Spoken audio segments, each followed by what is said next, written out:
Gaat dat zo? Lukt dat? Ja. Oké, nou, volgen jullie. Daar gaan we. Leuk. We lopen naar een van de zijbeken van de Geul. Daar gaan we onderzoek doen naar de beekforel. Is er stroom op? Ja, stroom? Ja. Maar ik kan er wel vandaag doen.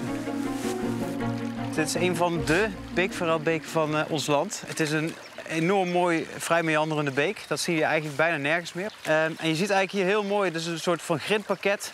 Nou, dat wordt afgewisseld door een soort van diepe kom. En nou ja, dus die beekforellen die paaien dus op dit grind. Dat doen ze dus een beetje eind november, begin december. En het voordeel van dit grind is dat het vrij doorstroombaar is. En dat zorgt ervoor dat die eitjes van voldoende zuurstof worden voorzien om uit te komen. Nou, en nu zijn we op het moment dat die jonge visjes nu vrij rondzwemmen. Die blijven nog wel heel erg in de buurt van het grind. Want ze weten, hé, papa en mama zitten in een hele diepe kuil. En die zijn wel hun grootste vijand. Oh, is dat zo? Dus, ja.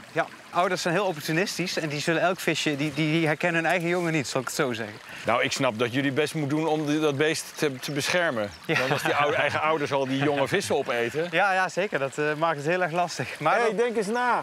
Maar dan moet er genoeg zijn, dus dan komt het wel goed. Oké. De beekforel wordt goed in de gaten gehouden, omdat hij hier in de jaren 90 bijna was verdwenen. In de jaren 30 tot en met 70 heeft er heel veel industrialisatie hier op al deze beken gezeten. Riolen werden er volop geloosd, dus dan onttrek je al je zuurstof natuurlijk uit het water. En dat was de nekslag voor de beekforel, onder andere. Onderzocht wordt onder welke omstandigheden de kleine visjes het beste opgroeien. Dat gebeurt door middel van elektrovissen. En met het kastje kunnen we stroom opwekken. Nou, die vissen die, voelen uiteraard die stroom, waardoor die dieren eigenlijk geneigd zijn om daar naartoe te zwemmen. En daarmee kan ik ze dan bij Pim in zijn net glijden. Oh, ze worden gelokt. Het is niet dat je ze in één keer een enorme oplawaai geeft of elektrocuteert. Of... Nee, mensen denken inderdaad vaak als je zegt we vissen met elektro, dat dieren dan zo boven komen drijven, buik omhoog. Maar dat is inderdaad niet het geval. Nou, laat maar eens gaan doen, Joris. Ja, lijkt me goed. Oh. Je stapt op stenen. Daar zijn stenen onder water. Ja? Oké, dus we gaan dus nu de hele ondiepe delen, zeg maar. Daar verwachten we nou die kleine beekforelletjes. Dus daar bemonsteren we. Als je een beetje, hierachter tussen ons in staat, dan zie je ook wat er gebeurt.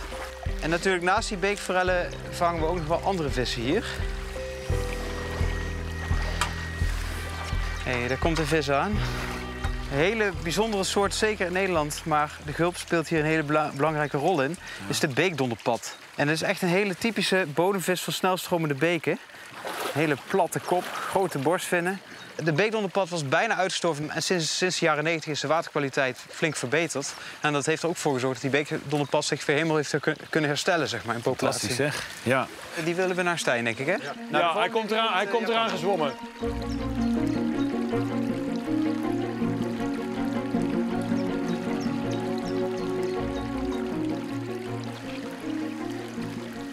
Oké. Ik denk dat we een stukje doorlopen, want het is hier een beetje slipachtig. En je wilt grind. Grind, ja. Grindjes hebben. Maar eigenlijk bij een meanderende beek horen natuurlijk heel veel soorten substraat. En voor ieder wat wil ze eigenlijk. En het mooie van zo'n meanderend systeem is dat er gewoon heel veel habitats zich telkens opnieuw opvolgen, zeg maar. Ja, het is wel klauter, hoor. Ja. Oh, zit je vast? Ja, en hier kan je echt nog op expeditie, hè? Ja, zo is het. Nou, zo voelt het ook. Kijk, dit ziet er fantastisch uit voor de forellen. Best wel mooi, egaal, vrij ondiep en snelstromend stukje beek. Hier heb je nog een mooi grindbankje dadelijk, Joris.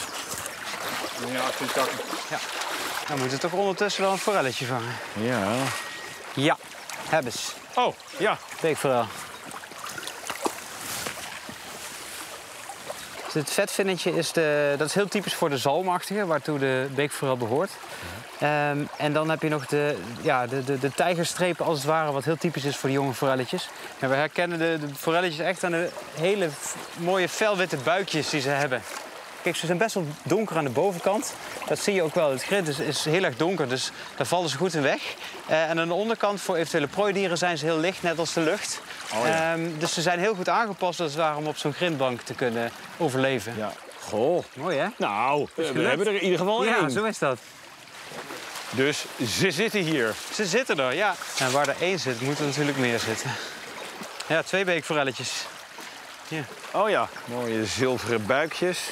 Ja, dit zegt dat de paai hier dus gewoon gelukt is. Dus er zijn voldoende oudere dieren. Het grindbed is van voldoende kwaliteit. Dus niet dat de eitjes verstikken bijvoorbeeld. Oh, dat kan ook. Wat gebeurt er dan? Dat kan ook. Nou kijk, als het grindbed zeg maar, te veel aan elkaar gekleefd zit... dan zie je dus wel heel veel paaiactiviteit, maar je ziet geen nakomelingen, zeg maar. Dat grind ligt zo dik op elkaar dat er niet zuurstofrijk water doorheen stroomt. Juist. Ja, inderdaad. Dat is precies wat er dan gebeurt. En dan sterven ze. Ja, dan sterven die eitjes gewoon af.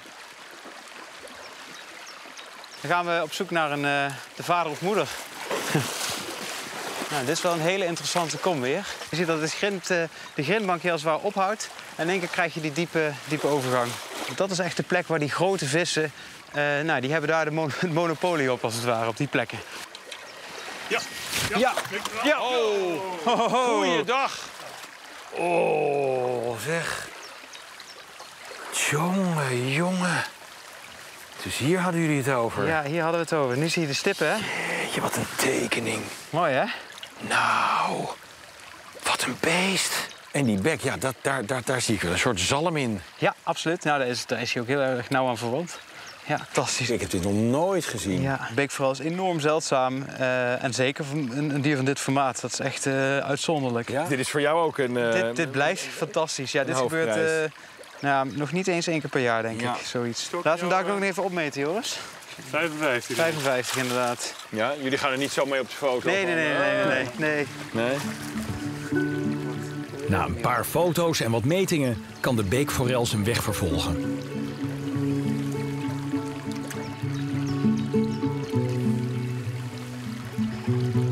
Nou, ik denk... En weg, hè?